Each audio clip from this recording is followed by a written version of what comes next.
हाँ मोहिनी बहू, खीर के लिए मैं बादाम, किशमिश, पिस्ता, काजू निकाल देती हूँ। गोपाल से कहना अच्छा बढ़िया वाला गाढ़ा दूध लेकर आए। आज स्टोर से लोहे वाली बड़ी कढ़ाई निकाल लेना। अपनी बहू को भी सिखा देना कैसे मंद मंद आंच पर खीर बनाई जाती है। ठीक है अम्मा जी, जरा वो कश्मीरी केसर भी दे दीजिएगा, अच्छी रंगत आ जाएगी। मोहिनी जी ने कहा। रहने दे, मैं ही डाल दूंगी। कमला जी ने ड्राई फ्रूट की अलमारी की चाबी अपने कमर में खोसते हुए कहा। अरे हाँ बहू, तू जरा नई बहू को अच्छे से समझा देना इस घर के नियम कायदे और रिवाज। तूने इन 6 महीनों में उसे पहनने ओढ़ने, खाने पीने और रहने में काफ़ी छूट देकर कई नियम कायदे ताक पर रख दिए हैं। कमला जी ने गुस्सा दिखाते हुए कहा।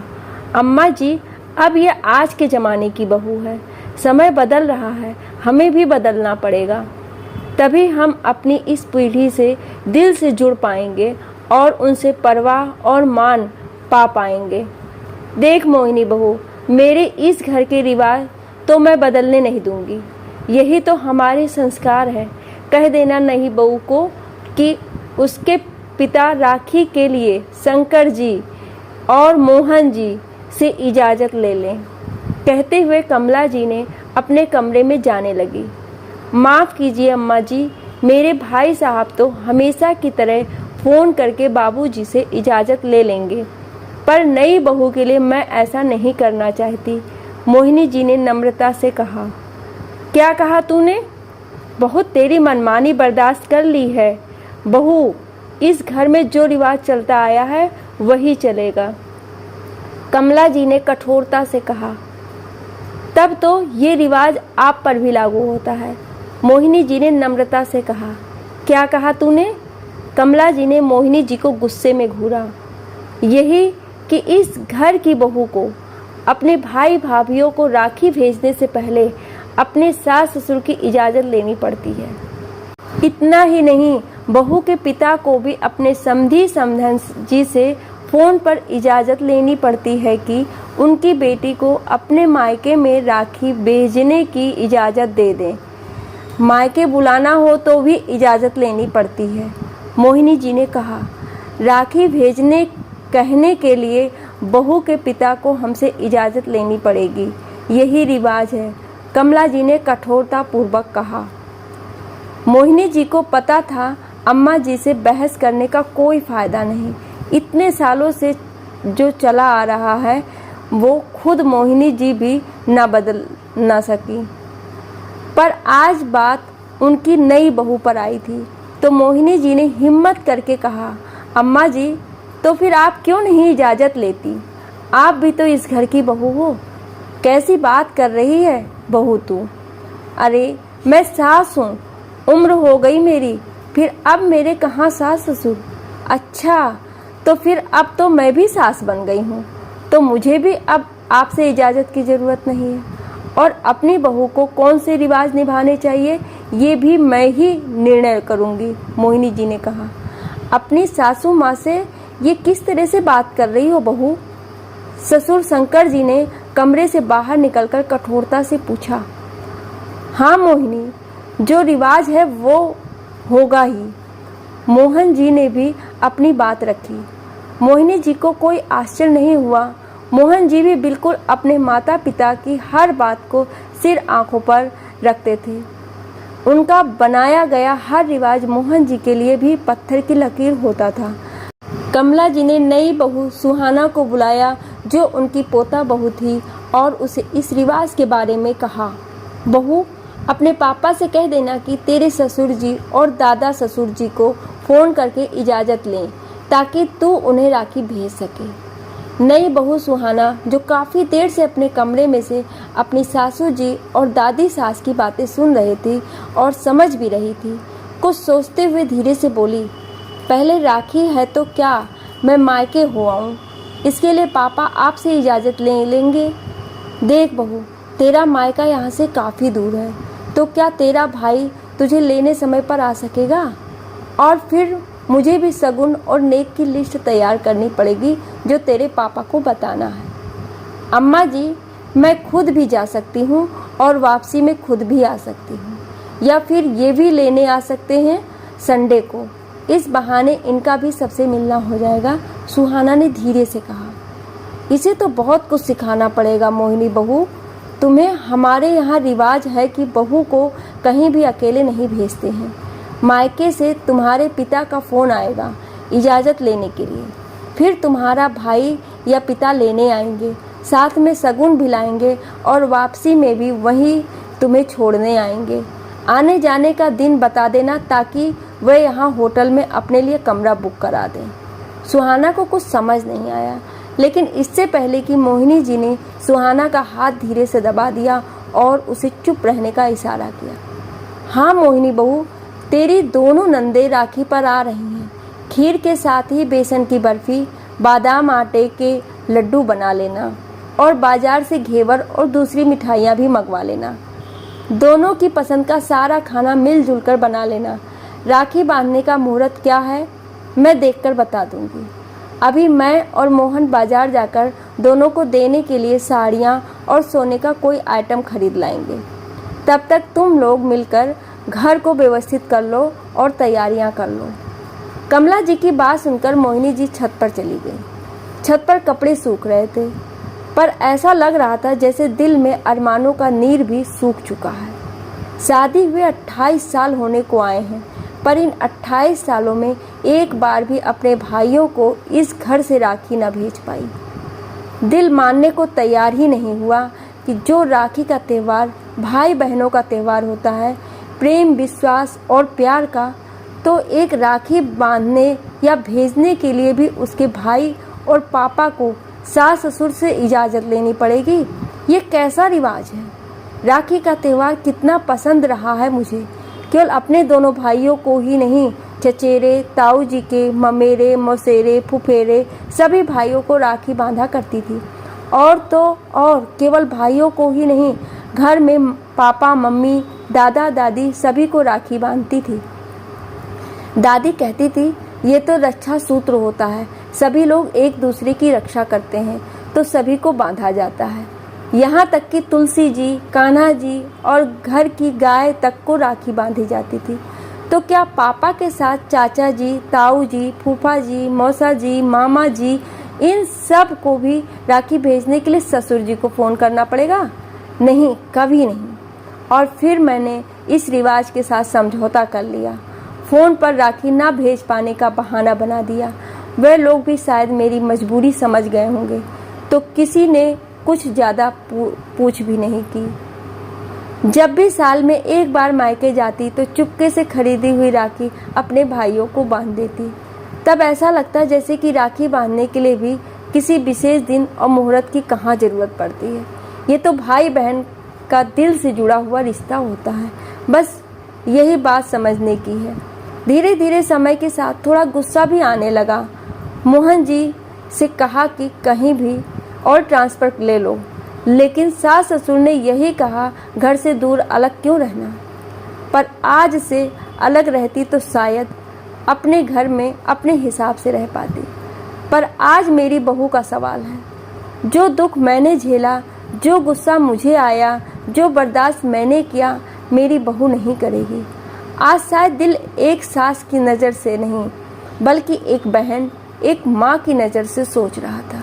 तभी ठंडी हवा का झोंका आया जो शायद भीतर तक दिल को छू गया और एक रास्ता दिख गया। अम्मा जी, मैं बेटे बहू के साथ माता जी के दर्शन के लिए जा रही हूँ और वहाँ से अपना चेकअप भी कराते हुए आऊँगी। राधा बाई को बोल दिया है, घर का काम और खाने बनाने की जिम्मेदारी संभाल लेगी। बाकी फिर आप कैसे करना है, क्या करना है, उसे बता देना। किससे पूछ कर बहू? और अभी त्यौहार आने वाला है, नंदे आने वाली हैं, ये सब करना अभी ज़रूरी है? कमला जी ने गुस्से में कहा। अम्मा जी, राखी वाले दिन आपके लिए एक सरप्राइज़ है, इंतज़ार करिएगा। एक मन्नत मांगी थी, पूरी हुई है, तो अभी ही जाना पड़ेगा। फिर पहाड़ी वाला मंदिर है, आप तो चढ़ नहीं पाएंगी। राखी वाले दिन सुबह से ही तुलसी सदन में रौनक थी। कमला जी राधा बाई को सुबह से ही दिशा निर्देश दे रही थी।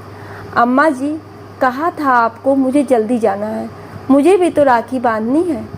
वो तो दीदी ने कहा इसलिए आज आई हूँ। बस झाड़ू पोछा बर्तन करके जा रही हूँ, खाना आप सब मिलकर बना लेना। कहते हुए राधाबाई फुर्ती से बिना जवाब सुने निकल गई। उसको भी पता था रुक गई तो फिर रुकना ही पड़ेगा। कमला जी ने अपनी दोनों बेटियों को आवाज़ दी और खाने का मेनू बताया। ये सुनकर दोनों नंदे बोली, अरे अम्मा, इतना कुछ बनाने की क्या ज़रूरत है, घर के ही तो लोग ही हैं, पूड़ी आलू की रसे की सब्जी बना लेते हैं, बाकी मिठाई बाज़ार से मंगवा लेना। या ऐसा करो अम्मा, बाज़ार से ही खाना मंगवा लो, आजकल तो ऑनलाइन ऑर्डर हो जाता है, छोटी बेटी मुक्ता ने कहा। कमला जी आश्चर्य से अपनी बेटियों को देखने लगी। कहाँ तो वह बहू को ढेरों पकवान और मिठाइयाँ बनाने को कहे काम में लगा देती थी, और दोनों बेटियां भी इतना सब कुछ होने के बाद भी कोई ना कोई मीनमेख निकाल कर ये नहीं बनाया वो नहीं बनाया कहकर मोहिनी जी का दिल तोड़ देती थी। तभी दरवाजे की घंटी बजी।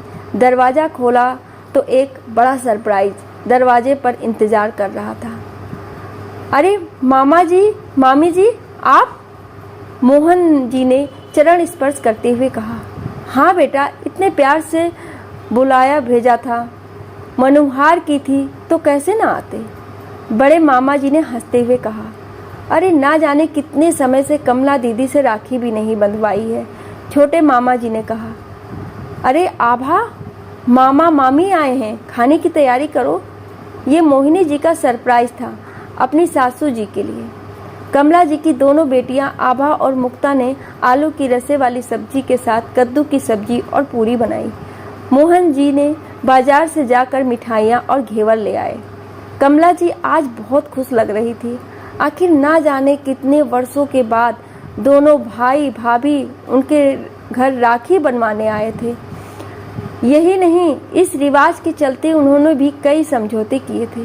भाई भाभी की कलाई पर राखी बांधते हुए, माथे पर रोली लगाते हुए और मिठाई खिलाते हुए प्यार भरे एहसास दिल में उमड़ घुमड़ रहे थे। और जब कमला जी अपने भाइयों के गले लगी तो बरबस आंसू छलक पड़े। कमला जी जोर जोर से रोने लगी। इतने आंसू बहे जो शायद ना जाने कितने समय से दिल में भरे हुए थे। एक बहू, पत्नी और माँ की किरदार निभाते हुए शायद कमला जी भी एक बहन का किरदार खो चुकी थी। रात को घर के बाहर एक टैक्सी रुकी। मोहिनी जी टैक्सी से उतरी। अरे मोहिनी बहू ने तो सरप्राइज दे दिया। कैसी रही तुम्हारी यात्रा? बड़ी मामी सास ने पूछा। जी बहुत बढ़िया। अगले दिन घर से सभी मेहमानों के रवाना होने के बाद मोहिनी जी कमला जी के कमरे में आई और बोली, अम्मा जी माफ़ कीजिएगा, पर आज मैंने कुछ रिवाज बदल दिए हैं अपनी बहू के लिए। एक सास के अधिकार से बेटा बहू को मैंने बहू के मायके भेजा है। हम रिवाज बनाते हैं परंपराओं के लिए, बड़े बुजुर्गों के आशीर्वाद और उनके सम्मान के लिए। लेकिन यदि यही रिवाज बंधन बन जाए, किसी की खुशियों की राह में रोड़ा बन जाए, तो उन्हें बदलने की ज़रूरत होती है। मोहिनी जी ने नम्रता से हाथ जोड़कर कहा। अच्छा बहू, तेरे लिए भी एक सरप्राइज है मेरी तरफ से, कमला जी ने मुस्कुराते हुए कहा। मोहिनी जी ने सशंकित नज़र से देखा कि सासू जी आज गुस्से के बजाय काफ़ी शांत हैं। क्या होगा सासू माँ का सरप्राइज? कहीं ये शांति तूफान के पहले की तो नहीं? सोचते हुए मोहिनी जी के पसीने आ गए। थोड़ी देर बाद ही घंटी बजी। दरवाज़ा खोला तो सामने मोहिनी जी के दोनों भाई भाभी खड़े थे। मोहिनी जी को तो अपनी आंखों पर यकीन ही नहीं हुआ। हाँ बहू, तेरे लिए मेरा सरप्राइज है। अब से हर बहू के मायके वालों के लिए घर में सम्मान के साथ स्वागत है। राखी भेजने के लिए या मायके जाने के लिए अब से बहू के पिता या भाई को अपने समधी जी से फ़ोन करके इजाज़त लेने की ज़रूरत नहीं है। मैंने भी अपनी बहू के लिए अब से ये रिवाज बदल दिया है।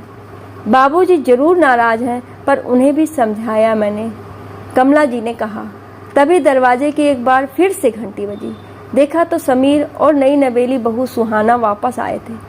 आप सभी के लिए हमारी तरफ से भी एक सरप्राइज़ है। अरे भाई, आज क्या सरप्राइज़ देने की होड़ लगी है? एक के बाद एक सरप्राइज दे रहे हो सब। कमला जी ने हंसते हुए कहा। हाँ, शहर के बाहर फार्म हाउस पर दाल बाटी चूरमे की दावत है। हलवाई खाना तैयार कर रहा है। वहाँ मंदिर में पूजा करेंगे। फिर नदी के पास बैठकर माँ, आप मामा जी को और मामी जी को राखी बांधिएगा, समीर ने कहा। थोड़ी देर में सभी लोग एक खूबसूरत हरे भरे फार्म हाउस पर थे। फार्म हाउस के पास ही नदी किनारे खूबसूरत मंदिर था। फार्म हाउस पर सुंदर फूल लगे हुए थे और दाल बाटी चूरमा की लाजवाब खुशबू फैली हुई थी।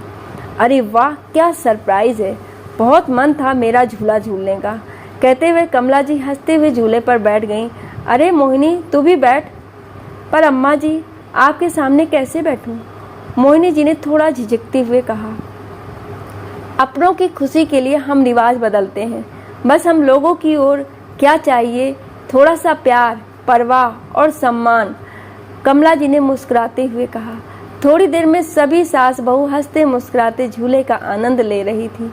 मोहिनी जी ने अपने भाई भाभी के साथ बैठकर खाना खाया, जो घर के रिवाजों की वजह से शायद पहले कभी नहीं हो पाया था, क्योंकि रिवाजों के अनुसार बहू के मायके में लड़की वालों को थोड़ा ध्यान रखना चाहिए। सुखद और खूबसूरत सरप्राइज ने एक परिवार को फिर से जोड़ दिया था, साथ मिलकर बैठकर हंसने मुस्कुराने का मौका दिया था। बिना इजाज़त के राखी बांधने और मायके जाने का हक देकर एक नया बदलाव आया था। एक और सरप्राइज था। बदलाव केवल रिवाजों में ही नहीं, बल्कि सभी के नज़रियों और विचारों में भी थे। आपको क्या लगता है, क्या आपको भी कभी ऐसी परिस्थितियों का सामना करना पड़ा कि राखी बांधने जाने या राखी भेजने के लिए आपके पिता या भाई को आपके सास ससुर से इजाज़त लेने की ज़रूरत पड़ी हो? मुझे ज़रूर बताइएगा। आपके विचार और सुझाव का मुझे इंतज़ार रहेगा। Thank you.